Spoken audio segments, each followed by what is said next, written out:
Je suis Anne, très content de te retrouver pour cette, nouvelle émission, du Data Sommelier.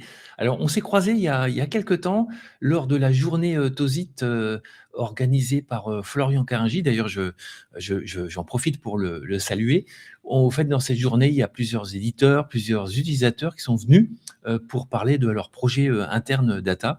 Et en fait, tu as eu une session à ce moment-là où tu as présenté un benchmark où tu comparais plusieurs solutions d'orchestration, évidemment, C'est ça. orientées data. Et donc j'ai trouvé, vraiment cet épisode sympa. Je me suis dit: «Ce serait génial de le repartager pour, la communauté data». Et bah, nous voilà ensemble pour, 30-40 minutes, où tu vas présenter ton approche de, bah, comment tu as sélectionné certains outils, comment tu les as, taquiner pour voir ce que tu pouvais en faire. Alors, ben, bienvenue, dans cette, session du Data Sommelier et à toi le micro. Eh bien, merci et bonjour. Bonjour à toi Stéphane et bonjour à ceux qui vont nous écouter du coup. Oui, tout à fait. Donc, moi je en fait, je travaille au Crédit Mutuel à Arkea depuis, un peu plus de 6 mois, peut-être 8 mois maintenant. Voilà donc, quand je suis arrivé en fait, on m'a proposé, de comparer plusieurs orchestrateurs pour un besoin très précis que je vais expliquer après. Voilà, donc je m'appelle Jessuine Diné et donc je vais effectivement, parler d'abord du pourquoi du comment, pourquoi cette étude entre ces différents orchestrateurs. Et pour info, c'était pas la première fois que je faisais ça puisque dans mon ancienne entreprise, qui s'appelle, Pure Control, qui fait du pilotage, industriel, enfin du pilotage, oui, de machines industrielles avec de l'IA. On avait un chantier de on va dire de refonte, de toute l'architecture de la stack, data IA, et donc, ça m'avait permis de prendre connaissance de plusieurs orchestrateurs et sortir un peu des sentiers battus et notamment d'Airflow, qui est le quand on parle d'orchestrateur, c'est un peu comme si on parlait, avec Airflow de frigo pour les frigidaires, quoi. C'est ça, c'est le standard, mondial universel. Alors C'est ça. effectivement, alors avant Airflow, bah, l'orchestration, on en fait depuis la nuit des temps, hein, depuis que l'IT est l'IT. Je pense, au cron, je pense à Dollar Universe, je pense à Control M. C'est tout ça, c'est des outils que j'ai pu croiser dans ma vie, de la data. Mais, c'est quand même un secteur très dynamique. Il y a plein d'acteurs différents aujourd'hui, qui se sont spécialisés, hein, sur certaines niches, dont la data. Ouais, oui, c'est ça, c'est-à-dire qu'Airflow a montré, on va dire, le chemin de l'orchestration moderne, dans les années, je sais plus si c'est 2014-2015, donc, c'était un projet interne Airbnb qui après est sorti en open source, petit à petit Ouais, et du coup, il y a plein d'orchestrateurs en fait, qui ont pris le pas avec à peu près les mêmes paradigmes, mais en les améliorant. Et donc du coup, à chaque fois, chaque orchestrateur est venu challenger Airflow qui lui-même a essayé de s'adapter, et cetera, et cetera. Donc dès qu'on parle de benchmark en tant qu'orchestrateur, forcément il y a Airflow dans le lot et ouais. d'ailleurs, je vais montrer ça. Donc rapidement là sur le cahier des charges qu'on a nous, c'est-à-dire en fait on cherche un orchestrateur qui permet de s'adapter à des problématiques où on va avoir vraiment des métiers, des potentiellement des data scientists, des data analysts qui sont pas forcément data ingénieurs, qui doivent s'approprier des solutions d'orchestration, parce que donc, au Crédit Mutuel Arkea, il y a grosso modo il y a plein de filiales, des filiales qui font appel habituellement à la direction des études, qui elles-mêmes après s'appuient sur la direction de l'exploitation. Et nous au data office, on est un peu transverse, donc moi je travaille au data office et on essaie de trouver des solutions pour faire des jonctions et des fois trouver des solutions un peu plus, court terme, un peu plus flexibles pour ces data office, locaux que sont les D'accord. filiales. Et donc, c'est pour ça que, je précise ça parce qu'après tout ce qui va découler forcément les conclusions qu'on pourrait se faire par rapport au benchmark entre ces orchestrateurs, il découle aussi de notre cahier des charges qui est assez spécifique quand même. C'est-à-dire, il faut cacher la complexité de l'orchestrateur. Ça, je pense que c'est un des points essentiels. Et aussi, une solution qui soit basée sur, l'open source et la gratuité, de prime abord, même si ça empêche pas après de comment de contractualiser avec, un vendeur de la solution, mais pour tester le besoin et cetera, nous on aime bien au data office, partir sur, vraiment, de l'open source et la gratuité au départ. D'accord. Voilà. Et puis, on avait aussi alors, C'est un petit logo de cormoran, Data Catalyst. Il y a aussi l'idée de pouvoir intégrer dans cet orchestrateur une solution d'ETL qui est faite maison, que je Ouais. vais pas développer ici. Mais, D'ailleurs, ça voilà, ça a été un sujet de la ouais, journée Tozit, hein, une data plateforme maison, construite, in-house. exactement. Ça, à peu près tous les orchestrateurs, bon, bah, peuvent l'accueillir en bricolant un peu. Il suffit de travailler les images, des workers de chaque orchestrateur et on devrait y arriver. Voilà, je dis «on devrait» parce qu'en fait, tout ça, c'est en cours, hein. C'est en cours chez nous, OK, au sein d'Arkea, donc voilà. Et donc les orchestrateurs retenus pour cette étude, donc comme je disais, forcément, il y a Airflow. Donc le gros point fort d'Airflow, ça reste justement le fait qu'il soit connu et donc qu'il y ait beaucoup d'apports de la communauté, qu'il y ait pas mal de providers dans Airflow qui soient open source et qui en fait, voilà, quand on a besoin d'un bout de code, pour un connecteur spécifique, généralement ça existe déjà, dans Airflow. Après il faut arriver à se repérer dans la nébuleuse de de tout ce qui existe pour Airflow. Et donc il y a Argo Workflow qui est, un orchestrateur natif Kubernetes. Donc là, ça suppose qu'on est, d'ores et déjà sur une infra-kube, qui est un peu l'orchestrateur le plus économe possible parce qu'en fait, ce qu'on fait, c'est qu'on crée des pods, on lance des pods pour exécuter une tâche. Donc c'est ouais, forcément éphémère. Et on est forcément dans ce paradigme de workers éphémères, qui vont exécuter une tâche ponctuelle. Et on a besoin ça suppose aussi qu'on ait besoin de construire notre image, au préalable. Donc on a une nuit de monitoring dans Argo Workflow qui est pas mal, mais voilà, qui est assez sobre. On a plein de features, c'est quand même très développé. Enfin, l'univers Argo Workflow est assez développé, notamment avec un plugin en Python qui s'appelle Hera, et qui permet d'éviter à l'utilisateur de manipuler des YAML, donc ça, c'est intéressant. Et puis, donc Argo Workflow, voilà, ça suppose en fait de se dire: «Bon, ben, voilà, je construis d'abord, mon code et à l'intérieur de mon grosso modo de mon image de worker, je vais faire appel à un script, un shell qui va exécuter la tâche». ouais, Et donc,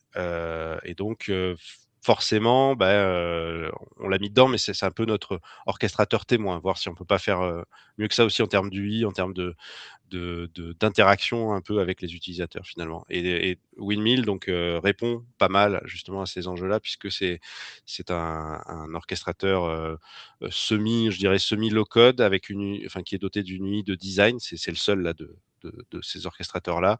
Et donc les utilisateurs vont pouvoir, construire leur, workflow, créer des briques dans plusieurs langages. Il y a 15 langages possibles et les agencer dans des workflows potentiellement complexes.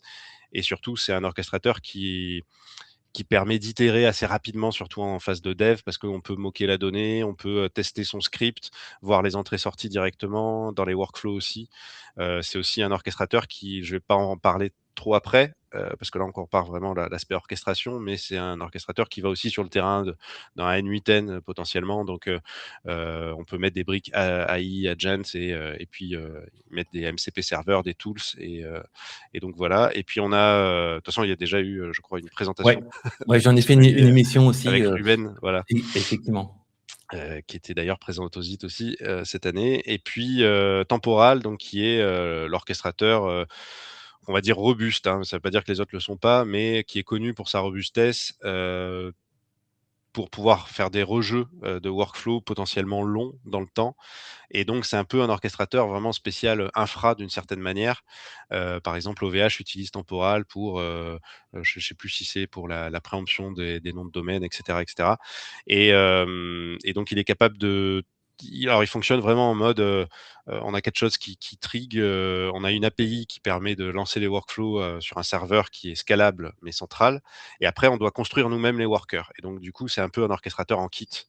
Ouais, C'est-à-dire que là, pour le coup, c'est un peu dur pour nous de se projeter en se disant: «On va cacher la complexité de l'orchestrateur» parce que, potentiellement, soit on demande aux utilisateurs de faire du temporal et là, il faut qu'ils soient dev, il faut qu'ils soient data ingénieur, dev et cetera.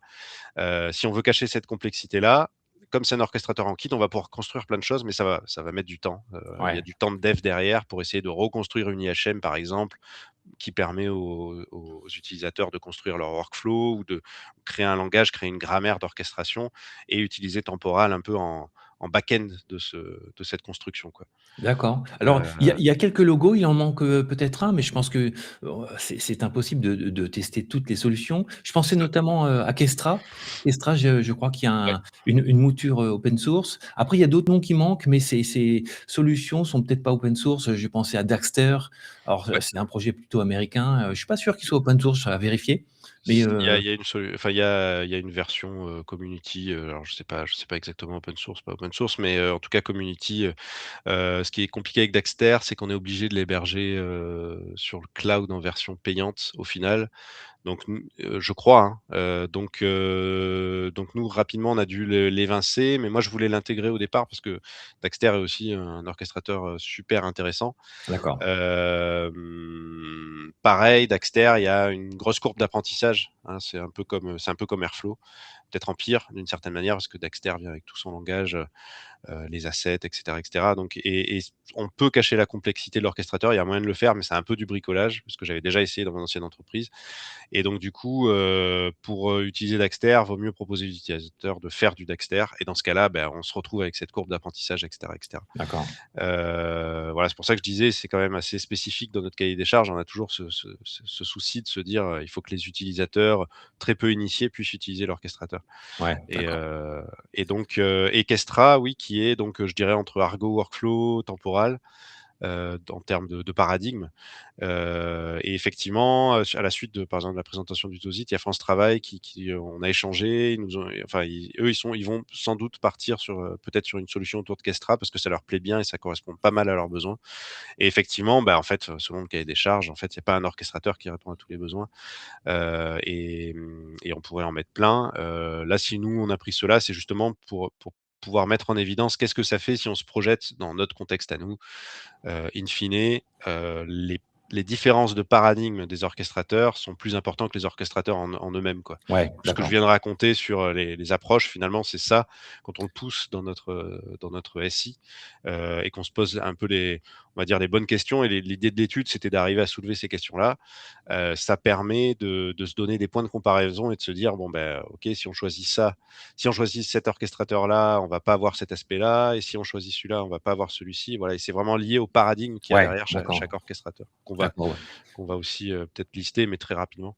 Bon, bah, OK. Et donc voilà. Donc quelques noms qui manquent, mais c'est, en fait, Ouais. c'est la best practice que tu as évaluée plus que l'outil, heu, plus que les outils Alors, eux-mêmes, ouais. il y a aussi la deuxième partie dont on va parler, c'est, vraiment le benchmark infra. Donc là, on essaye de vraiment tous les mettre au même niveau et quelles ressources ils utilisent pour exécuter les mêmes tasks, quel delay, de déclenchement des workflows, et cetera. Donc ça aussi, ça a été évalué et là, pour le coup, l'idée, c'est au contraire de les mettre complètement à égalité, quoi, Bon, d'une d'accord, très certaine clair. manière. OK. Bon là, à un moment donné, tu as pris le chrono et tu as mesuré, quoi. Voilà, c'est ça. OK, ça marche. Je pense qu'on va pouvoir en parler aussi et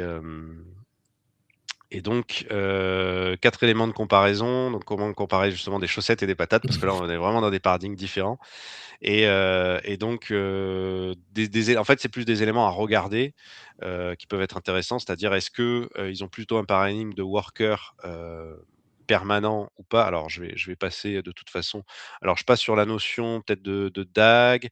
Donc la notion de DAG, c'est venu de toute façon avec Airflow, grosso modo quoi. Donc des Direct Acyclic Graph, c'est quoi un workflow? C'est une succession de tâches qu'on va exécuter, dans un certain ordre, potentiellement en parallèle, potentiellement avec des dépendances. Et puis, il y a aussi, je pense, la notion de conteneurisation, dont on parlait. Donc ça, je pense que c'est globalement, il y a peut-être d'autres orchestrateurs qui sont venus avec cette notion, mais c'est globalement Airflow qui a introduit cette notion. Et l'idée d'un orchestrateur moderne, c'est aussi de pouvoir exécuter une tâche spécifiquement avec certaines dépendances, donc containerisées, d'une certaine manière Ouais, et potentiellement sur une infra-cube. Voilà, et moi je vais parler de workflow et de task pour éviter donc, pour rester un peu agnostique du langage de chaque orchestrateur, puisque chaque orchestrateur vient avec son langage, OK. par rapport à ces 2 notions, de task et de workflow, quoi.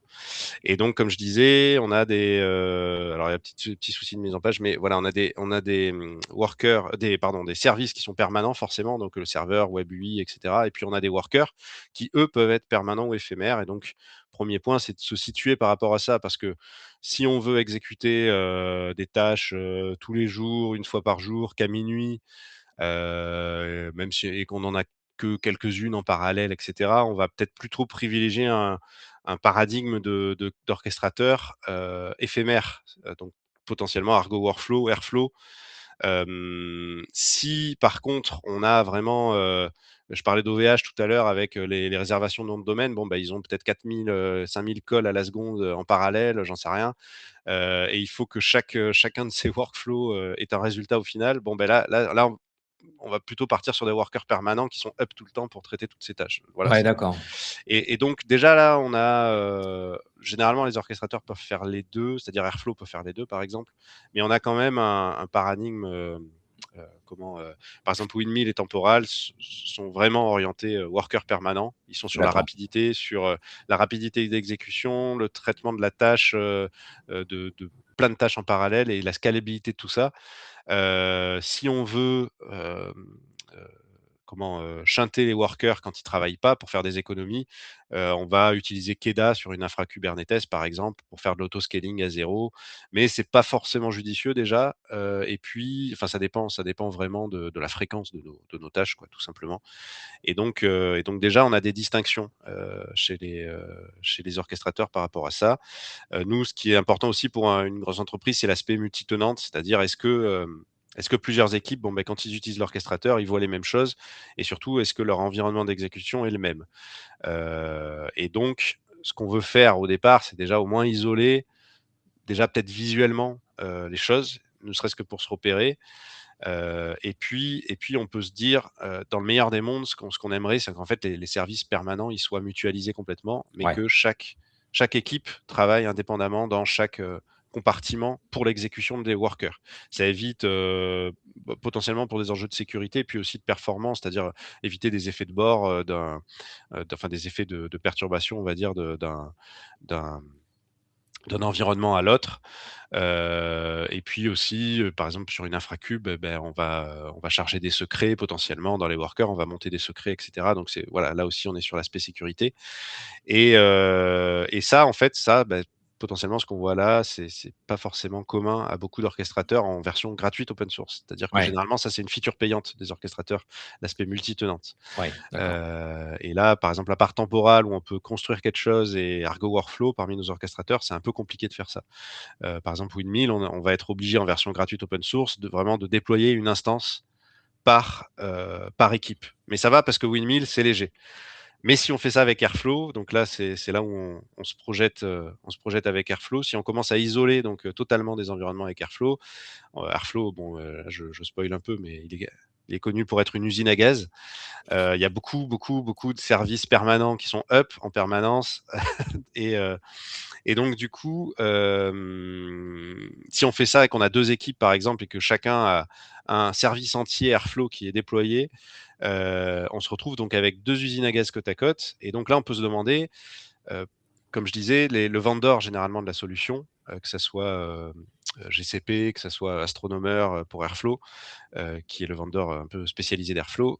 Si Qu'est-ce qui se passerait si on souscrivait à ce vendeur donc pour avoir la solution de manière payante? Est-ce que ça Ouais. résoudrait ce problème? Ouais, d'accord. Et en fait, non. Et en fait, on s'est rendu compte que c'est pire. C'est-à-dire qu'en fait, pour tous ces vendors, dès généralement, par exemple, sur GCP, on va, instancier un environnement et donc dans cet environnement, on va choisir une seule image d'Airflow, pour des raisons pratiques de déploiement de la charte Helm en fait qui est liée à Airflow, en sous-jacente et donc on se retrouve à se dire en fait si une équipe elle va devoir utiliser d'un côté, une image d'Airflow travaillée avec des dépendances spécifiques, heu, pour faire, je sais pas moi du machine learning un peu custom et puis de l'autre côté, une image beaucoup plus soft et cetera et cetera. En fait, on va multiplier comme ça les environnements et ça revient finalement à créer plein d'usines à gaz Ouais. et Bon, ça ça devient devient une ouais. Alors, méga voilà. on rappelle que, bah, tout ça doit tourner dans un contexte d'une banque avec peut-être des centaines, des milliers de transactions, alors secondes, je sais pas, j'ai pas les volumes, le sizing, mais Ouais. ça pulse. C'est ça, il faut que ça tienne, Oui, quoi. alors, pour rassurer, tout de suite, moi je travaille donc du coup Data Office, on s'occupe de la plateforme data et on est quand même très, très éloigné des vraies transactions bancaires, heureusement. Il y a un système, qui est Dédié voilà pour ça. et donc mais quand même la plateforme analytique, bon, bah, il y a des besoins et donc il y a beaucoup d'équipes, et ces équipes, donc grosso modo utilisent notre plateforme de manière, mutualisés ou semi-mutualisés, c'est-à-dire qu'ils n'ont pas tous les mêmes accès aux données, effectivement, donc il faut arriver à compartimenter tout ça, même si les outils, des fois, sont mutualisés. Ouais, bah, j'imagine qu'il y a encore un mainframe côté, transactionnel là, hein? Ouais, J'imagine? c'est ça, c'est ça. OK. Ouais, ouais, nous, on vient, il y a 3 niveaux dans le SI. On vient vraiment, côté, plateforme data, en bout de chaîne, d'une certaine manière. Ouais. Voilà et là, on s'adresse à des utilisateurs qui sont en bout de chaîne de la bout de chaîne, quoi. Heu ouais, alors là, je vais peut-être pas passer enfin, je vais peut-être passer sur ça, les différents types de As-code, mais grosso modo, ça a à voir enfin, c'est en même temps, c'est intéressant. Ça a à voir avec est-ce que justement, comme je disais tout à l'heure, on peut cacher la complexité, de l'orchestrateur aux utilisateurs? Et donc, avec Airflow, c'est un petit peu compliqué de faire ça parce qu'on pourrait pas, par exemple, construire une IHM qui permet aux utilisateurs de construire des workflows et après envoyer ça dans Airflow. Il faudrait faire du templating de .py avec, Jinja et ça serait vraiment du bricolage.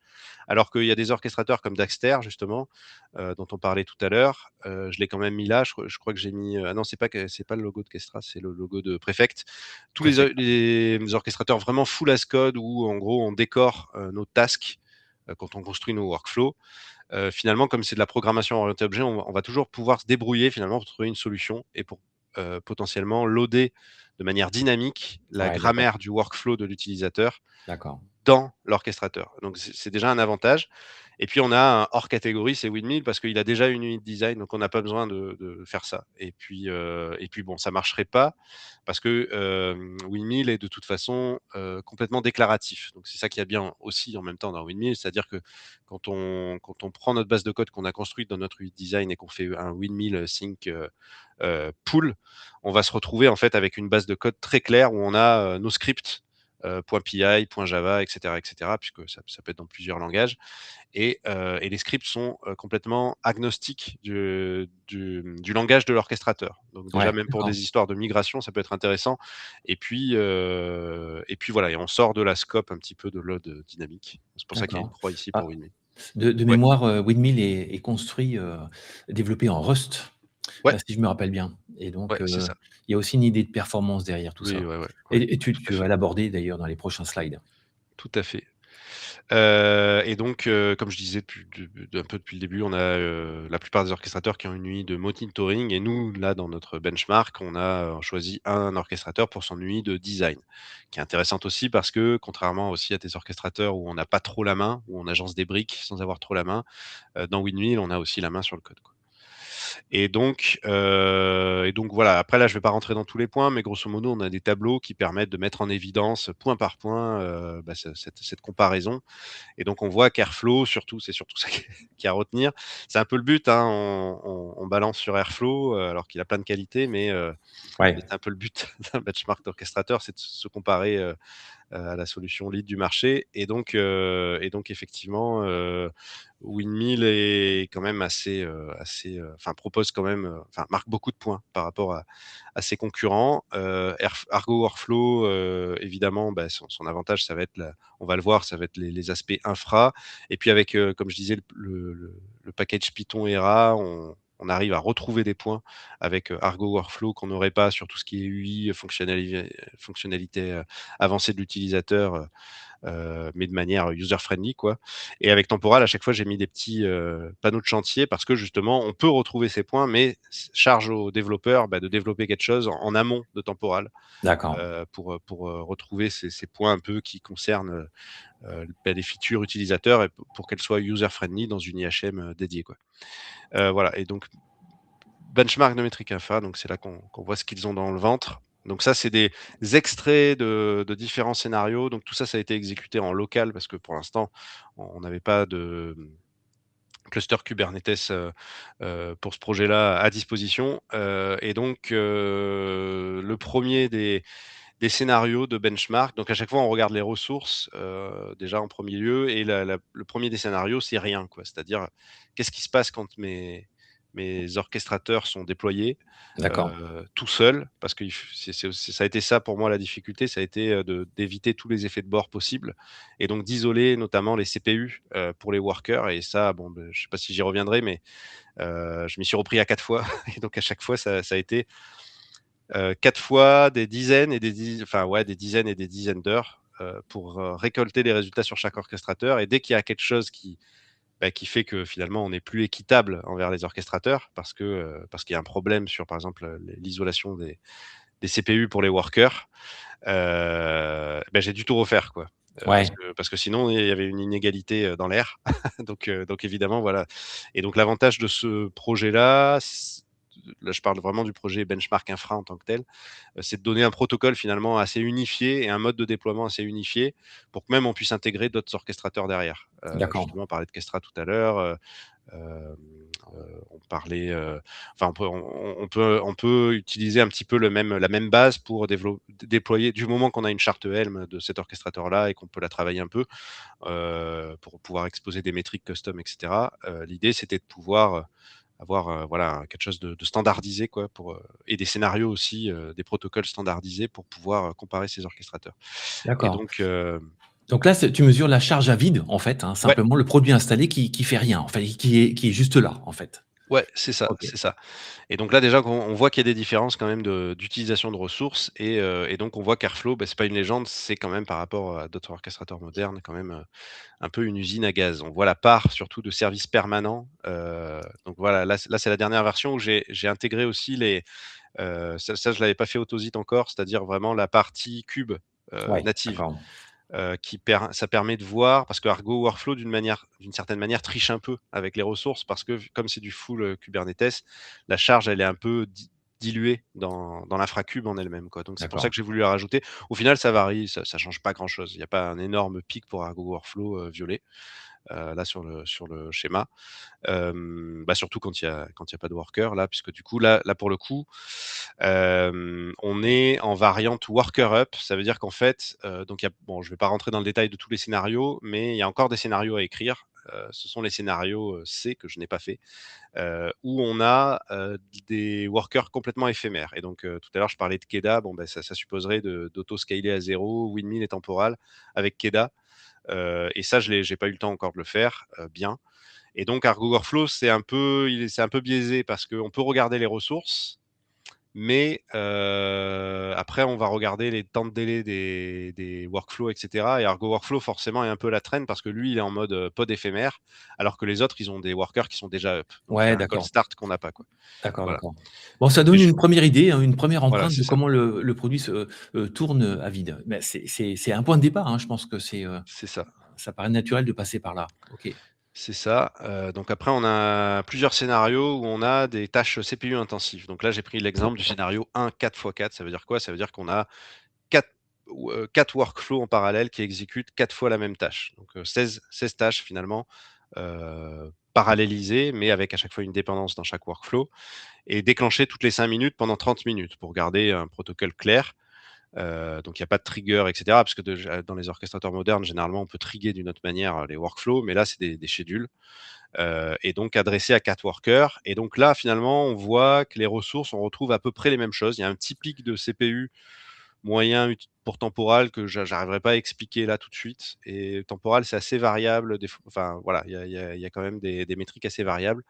Mais là, quand même, quand on voit une métrique, c'est une métrique qui a été agrégée donc sur 30 minutes Ouais. de période de stabilité. J'ai fait gaffe à ça aussi, c'est-à-dire que c'est pas au début, c'est pas à la fin, c'est au milieu de l'expérience. Une moyenne. Et Mmh. ouais, c'est ça. Et quand on a un CPU moyen, c'est aussi un détail, c'est-à-dire que on a des pics comme ça pour chaque, sur Grafana, donc on voit des pics, du travail du worker, et donc on va moyenner même le vide. Et donc ça permet finalement de se dire, on prend l'air sous la courbe pendant une demi heure, de la même tâche exécutée toutes les 5 minutes de la même manière pour tous les orchestrateurs. Donc je sais pas si D'accord.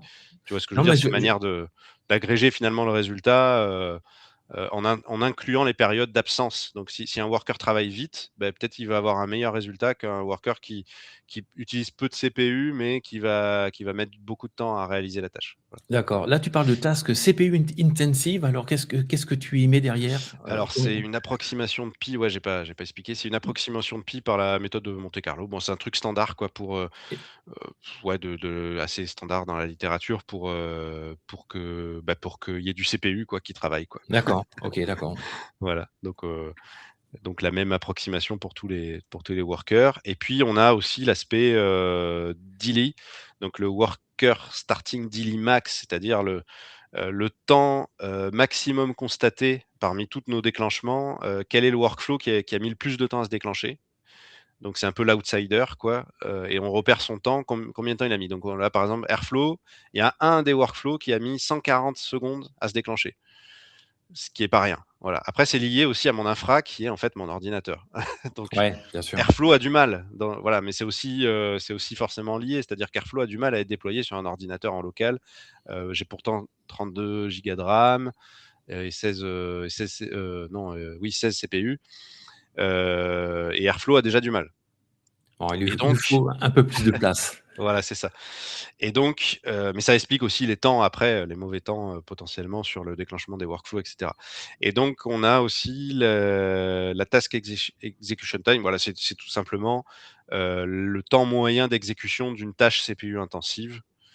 Et donc là, on a Windmill qui se débrouille quand même pas mal et là je l'ai pas commenté tout à l'heure, mais on a Windmill qui est, de l'ordre de 1 seconde de son le pire de ses scénarios, dans le pire de ses déclenchements de workflow, il met 1 seconde à se déclencher. Ouais, Là où les autres, enfin Argo Workflow est pas mal aussi, sur cette première expérience.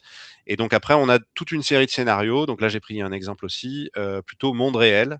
Donc là, on n'est plus du tout CPU intensif, on est plus sur des vraies tâches qu'on va traiter dans la vie réelle. Donc là, j'ai mis le détail à droite, c'est-à-dire on delete un bucket S3 et des tables pour faire le ménage. Et puis après, on refait une opération, c'est-à-dire qu'on va venir ingérer un S3, faire une agrégation avec DuckDB et attendre un call API qui est toujours le même temps, c'est-à-dire qu'on attend 30 secondes juste pour voir comment ça répond sur ce genre de tâche d'attente.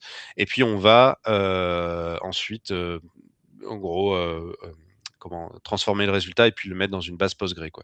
d'accord. Alors, Voilà, donc c'est DuckDB, dont on entend de plus en plus parler. D'ailleurs, je lisais l'actu ce matin, ils ont sorti un nouveau protocole, le Quack, hein, parce que les d'accord, canards, ça fait Quack, qui ouais. permet de rendre DuckDB client-serveur. Et tu Ah peux ouais. dialoguer avec une instance distante. Bon, voilà, c'était petite parenthèse Ah pour oui, d'accord, DuckDB. d'accord, ça c'est franchi sympa dans le ouais, ouais. Ouais, OK, OK.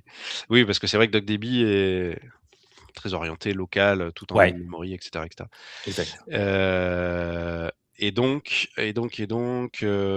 bon, on retrouve à peu près les mêmes choses d'un point de vue ressources et puis dans le temps d'exécution, comme je disais, Argo Workflow, on devrait pas le mettre parce que, forcément, il est un peu handicapé par l'aspect, pod éphémère là, pour le coup Ouais, et voilà et on voit les bonnes performances surtout de Windmill et de Temporal quoi, dans OK, ce scénario monde réel.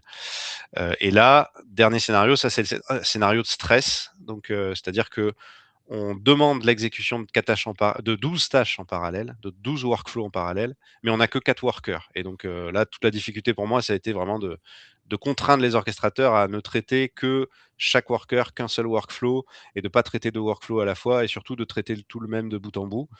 Et donc, ça permet de mettre en évidence comment l'orchestrateur se débrouille quand c'est pas possible, quoi. C'est-à-dire comment il va s'organiser de manière interne entre guillemets pour l'exécution de ses workflows. d'accord. Et donc Windmill a encore des super performances, Temporal aussi pas mal, Airflow, lui, il est complètement break là. Pour le coup, il n'arrive pas à gérer sur mon infra à Il souffre moi. sur Ouais, ce ouais, ce ouais, ouais, c'est ça. ce test, d'accord. C'est ça, impossible. C'est-à-dire au bout d'un moment, il y a une queue qui est créée et qui devient éternelle, quoi. Et donc les workflows sont plus traités.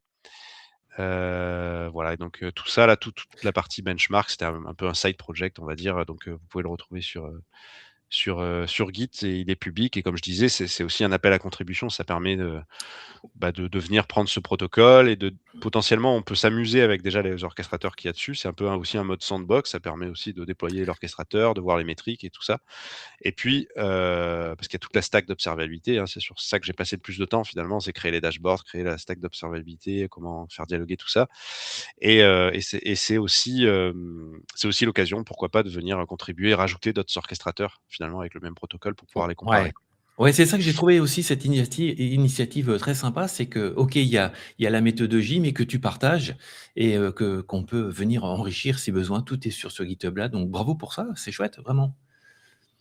Ouais, ouais, merci et puis c'est fait pour être, utilisé du coup. D'accord.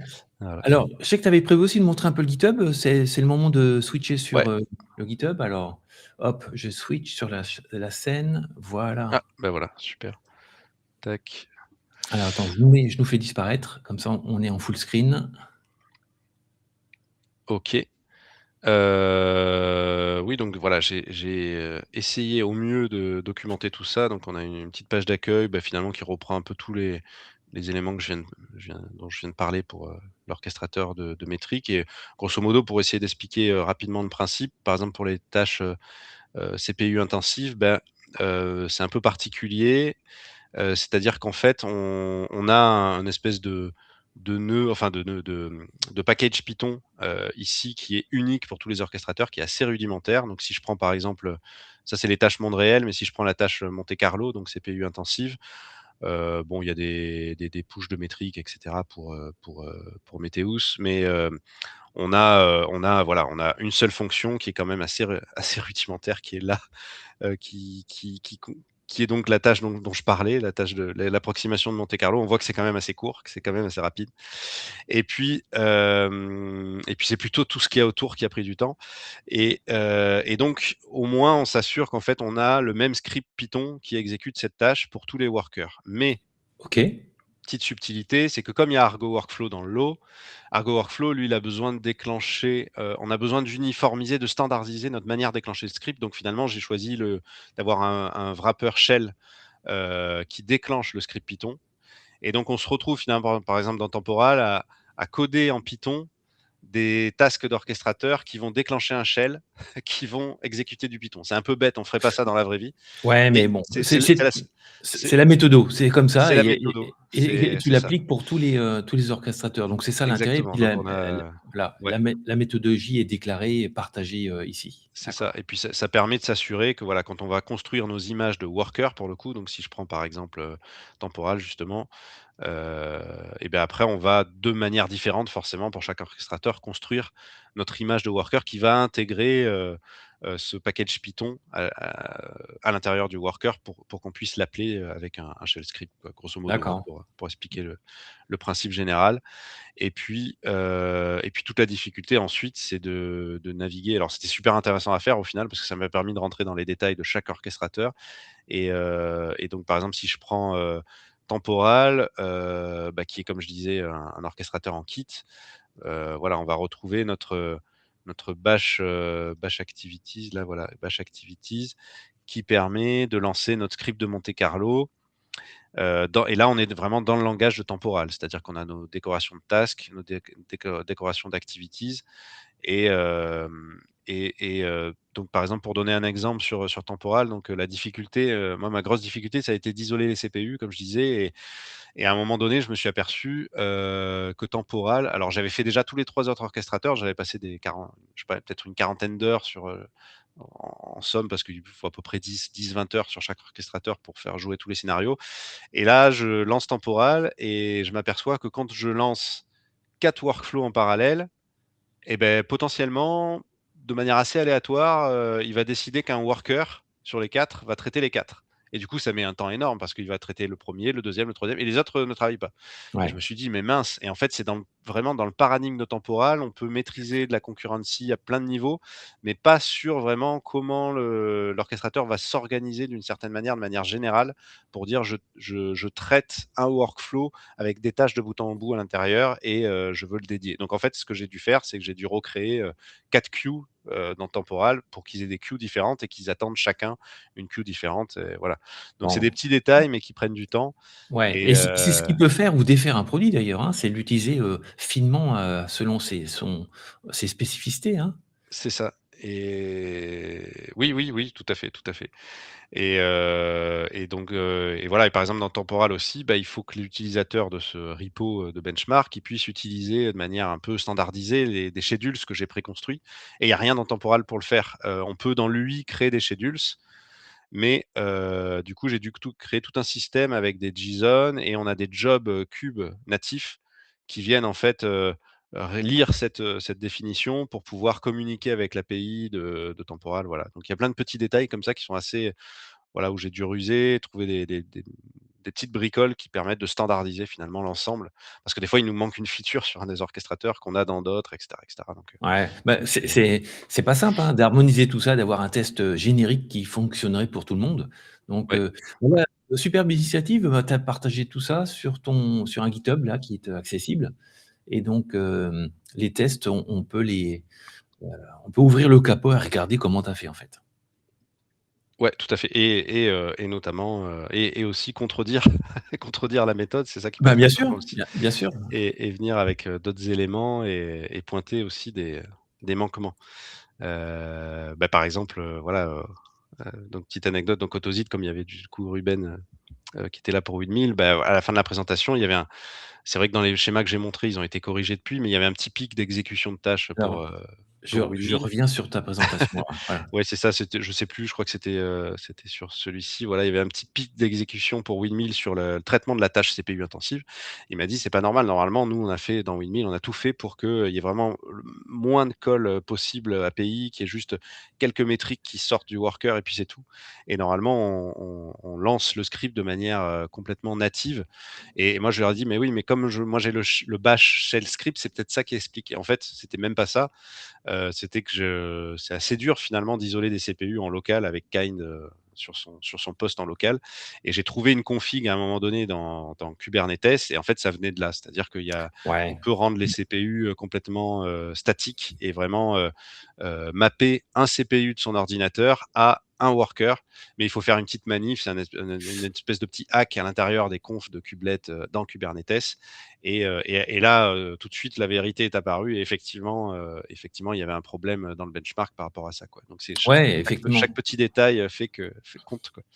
Ouais, ça n'empêche pas qu'effectivement le test ou l'approche générique, ou détaillée que tu as pu avoir, peut être, complétée par, enfin les avis de l'éditeur, hein. Évidemment, Mmh. c'est Oui, clair. il y a ça Donc aussi. voilà, exactement. Bah, écoute, merci pour ce brief. Je crois que est-ce qu'on est arrivé à la fin de la présentation, il me semble, hein, non? Ou tu avais Oui, peut-être un slide de conclusion peut-être, non, je pense qu'après alors, je vais voir ça. Ah bah si, il y en a. Oui, alors ce sont des conclusions un petit peu internes là, pour le compte Ouais, d'Interne bien sûr. Arca en fait, on va partir sur Argo Workflow et Windmill grosso modo, hein. C'est ce qu'il faut retenir pour nos solutions et comme je disais, c'est très dépendant de notre cahier des charges Ouais, bien sûr. et D'accord. surtout de notre souci de cacher la complexité et donc de partir sur une solution d'orchestration où on a une UI design qui finalement est préconstruite. Voilà et puis il y aurait à terme peut-être d'autres solutions avec Temporal à construire et même des combos, windmill Temporal, voilà. Mais là, je vais pas avoir le temps de développer ça, Non, bien mais sûr. ça Mais ça pourrait être, pas mal. voilà, l'idée, c'était de partager la méthodologie qui est ouverte. On remettra le lien, GitHub, pour que, on puisse, y accéder. Mais en tout cas, merci d'avoir partagé cette approche, hein. Tu as passé un peu de temps là-dessus. C'est un vrai projet et donc réutilisable pour d'autres entreprises et donc c'est ça aussi qui est sympa de dire. Ouais, eh bien merci à Bah toi.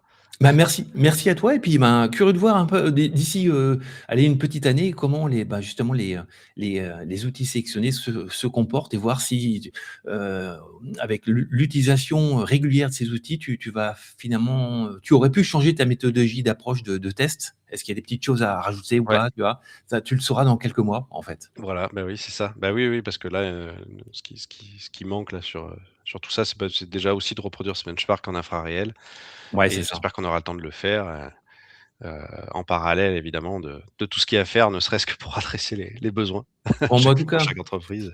merci pour ce brief et puis bon, bah, à très bientôt pour la suite de l'utilisation de ces outils, chez Arkea. Eh bien Merci à toi. merci à toi Stéphane. Salut.